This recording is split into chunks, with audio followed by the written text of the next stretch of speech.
Página 24. Número 7. Paulo orou pela compreensão do mistério do corpo, Efésios 3, 14 a 21, até o fim, capítulo 3. Semente 17, Efésios 3, 14 a 21. Por esta causa me ponho de joelhos diante do Pai, de quem toma o nome toda a família, tanto no céu como sobre a terra, para que, segundo a riqueza da sua glória, vos conceda que sejais fortalecidos com poder, mediante do seu Espírito no homem interior, e assim habite Cristo no vosso coração, pela fé, estando-vos arraigados e alicerçados em amor, a fim de que poderdes compreender com todos os santos qual a largura, o comprimento e a altura e a profundidade, e conhecer o amor de Cristo, que excede todo o entendimento, para que sejais tomados de toda a plenitude de Deus. Ora, aquele que é poderoso para fazer infinitamente mais do que tudo quanto pedimos ou pensamos, conforme o seu poder que opera em nós. A ele seja a glória na Igreja e em Cristo Jesus, por todas as gerações, para todo e sempre. Amém. Precisamos da iluminação de Deus para poder compreender a Igreja. Paulo falou do poder de Deus que operava em sua vida, em 3:7. E nesse trecho ele orou para que este mesmo poder haja nas vidas dos efésios. Ele sabia que sem esse fortalecimento espiritual, eles não podiam compreender a Igreja ou o amor que Deus tem para com eles. É essencial que estudemos a palavra profundamente, mas precisamos também buscar o fortalecimento de Deus para compreender as verdades profundas reveladas através da palavra.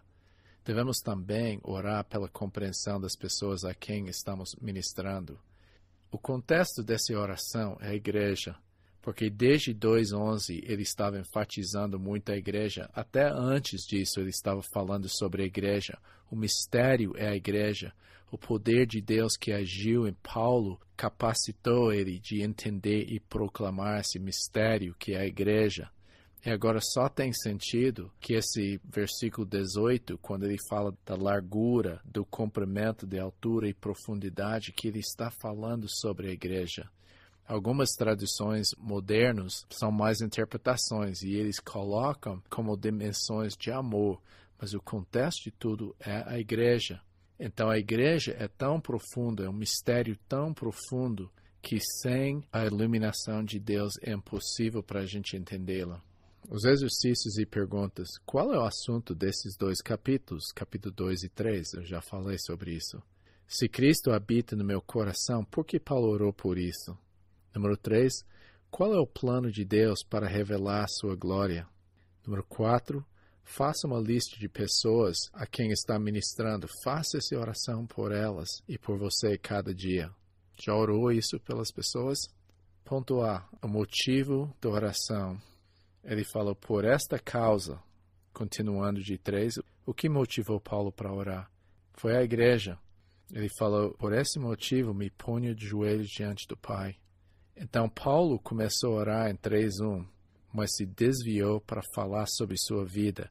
Ele está se referindo à glória da Igreja, descrita no fim de Efésios 2. A atitude por trás de oração. Ajoelhado, isso significa humildade e submissão. Então ele falou que essa razão que eu estou constantemente, ele usou o tempo presente, canto, eu estou fazendo esse ato de reverência perante Deus, ajoelhando, implorando o Senhor. Para quê? O alvo de oração é Deus Pai.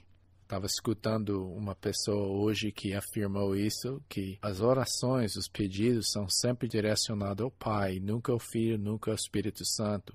Nós oramos ao Pai por meio de Jesus Cristo no poder do Espírito Santo. Mas nota, mais uma vez, ele está direcionando ao Pai. Mas quem é esse Pai? Versículo 15 descreve esse Pai. De quem toma o nome toda a família, tanto no céu como sobre a terra. Agora, esse é um pouco difícil de entender. Ele está falando de Deus Pai assim. Ele é o Pai de todos os santos, nos céus que já morreram, e na terra, a Igreja no tempo e espaço. Isso mostra a união da Igreja, mesmo até separado por morte, está unido. E a ideia da palavra nomear, a palavra que ele usou, onomazo, de nomear, isso representa o aspecto número 1, que nós temos um Pai em comum, que pertencemos a um grupo em comum E também o fato que o Pai está nomeando indica que ele é soberano sobre essa igreja. Nota que ele descreveu a igreja como uma família aqui. A palavra que ele usou aqui é diferente do que ele usou no fim do capítulo 2. Ele falou pátria. É um grupo, uma divisão. Ele está falando que a igreja é muito maior do que sua igreja local. Essa igreja não é separada por espaço ou tempo, mas é uma só igreja. Agora, conteúdo de oração. Você vai precisar seguir, talvez tomar anotações e desenhar isso, porque a ordem é importante que ele fala aqui nessa oração. Ele falou para que, versículo 16. Esse é conteúdo aqui. Eu falei na sua apostila, ponto D é conteúdo de oração. É compreensão da igreja. Paulo fez uma série de 3 pedidos, cada um sendo a base do outro. Quer dizer, é um pouco progressivo. Tem alguns subpontos aqui que podemos até enfatizar. Em versículo 16, ele fala para que. Esse é o conteúdo de oração. Segundo a riqueza da sua glória, ou segundo sua gloriosa riqueza, sua abundância que ele tem aqui. Ele usou a palavra de novo, plutos, conforme a riqueza da sua glória, gloriosa riqueza. Lenski falou que isso é a totalidade dos seus atributos, conforme quem Deus é, em toda a riqueza do seu caráter. Agora, uma coisa muito importante, alguém falou, e eu acho que eu enfatizei isso antes, é segundo sua riqueza, não dá sua riqueza. Se um homem rico dá 25 centavos para você, ele está dando da sua riqueza. Mas se ele dá conforme sua riqueza, ele vai dar R$1.000, R$10.000 para você. Essa é segundo a sua riqueza. Mas o que essa riqueza do caráter de Deus ia fazer para nós? Esse é o conteúdo dessa primeira parte da oração. Conforme isso, segundo isso, ele vos concede que sejais fortalecido poderosamente com poder mediante o seu espírito no homem interior. Então ele está orando pelo fortalecimento do homem interior. Isso é concedido por Deus conforme sua vontade, conforme a sua riqueza, a qualidade. Fortalecido poderosamente é uma transformação da vida. Então, essa mesma palavra que é usada em 19 para poder. De fato, Paulo usou isso muitas vezes. Quando ele falou dunamis krataio, que é fortalecido, ele falou que Deus começa a fortalecer você com poder, dunamis. Isso significa fortalecido fortemente, poderosamente, como? Através do Espírito, aonde? No homem interior, o novo homem. Então, o progresso espiritual, a habilidade de obedecer a Deus, a habilidade de compreender as coisas de Deus, depende desse fortalecimento do homem interior pelo Espírito Santo. Segunda coisa que ele falou está em versículo 17. O resultado desse fortalecimento interior é parte do pedido. Ele queria que isso acontecesse, mas isso é o resultado do fortalecimento interior. E assim habite Cristo no vosso coração. Então eu fiz a pergunta, se Cristo está na minha vida e no meu coração quando eu me converti, observe isto. O Evangelho não é convidar Jesus a entrar no seu coração, é se arrepender e crer, e o resultado é que Cristo entra no coração. Então, se Cristo habita no meu coração quando eu me converti, como é que ele está pedindo para ele habitar lá? A palavra habitar é a palavra kata oikeo. Oikeo seria simplesmente morar lá, mas kata oikeo é mais intenso, indica que ele está em casa. Alguém falou comigo que uma expressão muito comum é de falar que quando você se sente em casa com alguém, você pode entrar na geladeira da pessoa. Você sabe que você está em casa quando você tem essa liberdade, você sente à vontade na casa da outra pessoa. Então, Cristo pode estar em você como cristão, mas quando o homem interior é fortalecido, Cristo se sente em casa em você e tem a liberdade para agir na sua vida. Então, isso através de fé. E ele falou mais uma coisa aqui. Eu não comentei na sua apostila sobre essa outra parte aqui, mas estando-vos arraigados e alicerçados em amor. Esses dois particípios, ou gerúndios, estão em tempo perfeito, indica que houve um tempo no passado em que você foi arraigado. Pelo tempo do verbo que está usado aqui, nós entendemos que o fortalecimento do homem interior acontece primeiro. Sendo arraigado e alicerçado em amor, acontece segundo e resulta em Cristo sentindo em casa na sua vida. A palavra hidzo significa enraizado. E a outra palavra que ele usou, alicerçados, significa colocado numa fundação forte. Essa palavra foi usada em Colossenses 2:7, Colossenses 1:23, é usado sobre a casa que foi fundada na rocha. Então essas duas palavras são muito importantes. São esses que levam Cristo a sentir em casa em nossas vidas. Página 25 tem o resultado de Cristo se sentir à vontade na sua vida. A compreensão da igreja e o amor de Deus. Essas são duas coisas interligadas. Quando ele fala aqui em versículo 18, a fim de que poderdes compreender com todos os santos, nota mais uma referência da igreja. Ele não só queria que um indivíduo entende, mas que junto com os santos que a gente entende qual é a largura e o comprimento e altura e profundidade.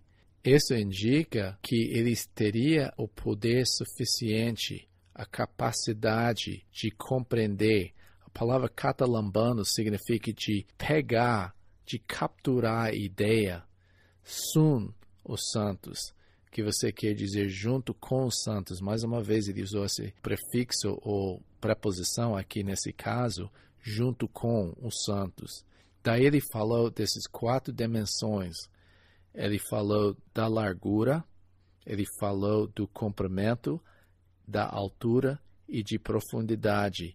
Então, em cada direção que você pode ir, você encontra a grandeza da igreja. A igreja é muito grande. Tem pessoas que falam que o comprimento é suficiente para estender esse amor para a eternidade. Pessoas tentam fazer isso, as dimensões do amor. Mas é muito mais do que isso, as dimensões da igreja. Não teria sentido ele começar a falar sobre amor sem mencionar a igreja aqui. Então, isso é muito importante para entender isso, porque versículo 19 fala da segunda coisa que devemos capturar, entender, apegar e conhecer o amor de Cristo, gnosco, de ser familiar com o amor de Cristo que excede todo entendimento. Como você vai conhecer algo que excede sua capacidade de compreender? É por causa da iluminação de Deus. Ele usou a mesma palavra, ele usou gnosco e gnosis para falar isso. Por que isso pode acontecer? Porque já fomos arraigados em amor, como uma planta fixada firme, tempo perfeito, e porque já fomos alicerçados em amor, como um prédio. Essa palavra é usada várias vezes no Novo Testamento. E o resultado da compreensão da igreja e do amor de Deus é isso. Depois de muito tempo eu reconheci isso. Para que sejais tomado de toda a plenitude de Deus. Ou melhor, você seja cheio, pleroo, que você seja cheio de plenitude. Agora, ele não está falando de eu individualmente, mas ele está falando da igreja aqui. Que a igreja, vocês, plural, sejam cheios de plenitude de Deus. O que é essa plenitude de Deus? É o seu caráter. É aquele pleroma que foi mencionado lá em 1:23, que é aquele que enche todas as coisas. Então, ele é a plenitude de Deus. Então, a única maneira que a igreja vai expressar o caráter de Deus é se as pessoas da igreja compreendem ela e compreendem o amor que excede todo entendimento. Nesse ponto, a igreja vai ser unida e expressar a plenitude de Deus. Você pode achar isso meio impossível. E é impossível sem Deus. Agora, esta razão que ele deu esses últimos 2 versículos, ora, aquele, ou quer dizer a ele, que é poderoso, que tem a capacidade para fazer infinitamente mais do que tudo quanto pedimos ou pensamos, conforme seu poder que opera em nós. Nota esse poder que opera em nós. Essa é a mesma coisa de dunamis, poder, que opera em nós, energeo. Então, ele está falando de é capaz de fazer uper, além do que uper excressu, superabundantemente. Então ele falou superabundantemente, muito mais do que você pedir ou podia imaginar, que pode surgir da sua meditação dentro de você. Deus é capaz de fazer infinitamente mais do que você pode imaginar. Às vezes a gente fica desanimado com a igreja. A gente vê a igreja desanimado, pessoas não ativas, e a gente começa a perder essa visão. Mas qual é o segredo da igreja ser tudo o que Deus quer? É realmente pessoas compreendendo e o poder dele agindo na vida de cada pessoa. Quando pessoas compreendem a igreja, compreendem esse amor de Cristo. Por quê? Porque estão fortalecidos no homem interior. Quando as pessoas começam com isso, cada indivíduo fortalecido no homem interior, aí esse poder vai agir em nós e coisas vão acontecer além do que podemos imaginar. Daí, simplesmente ele deu uma doxologia aqui, um fim. A ele seja a glória. Quer dizer, a glória, a honra, o brilho, que nada que podemos acrescentar a isso pertence a ele. Aonde essa glória é? Mais uma vez, na igreja e em Cristo Jesus. Por que ele falou os dois? Porque a igreja é Cristo, porque é o corpo dele. Então, qual é a extensão disso? Para alguns minutos, umas horas, meses, semanas, anos? Não. Ele falou que essa igreja, essa glória, por todas as gerações, para todo e sempre. Amém. Eu acho incrível quando eu paro para pensar na glória da igreja. Eu acho que é muito além do que eu posso entender. E eu começo a ver o que é o potencial da igreja, eu fico maravilhado. Eu poderia ficar muito desanimado com a igreja quando eu penso que eu estou vendo esses dias. Mas realmente esse trecho mostra o segredo nessa oração aqui. Então vamos orar nesse momento. Ó Deus, eu peço pelas pessoas que estão escutando agora. Eu oro que a realidade desse trecho seja enraizado na cada vida da pessoa que está escutando. Eu peço, Deus, que o Senhor fortalece o homem interior de cada pessoa aqui. Que cada pessoa seja fortalecida nesse homem interior, alicerçado, enraizado no teu amor, ao ponto que o Senhor fica à vontade nas nossas vidas.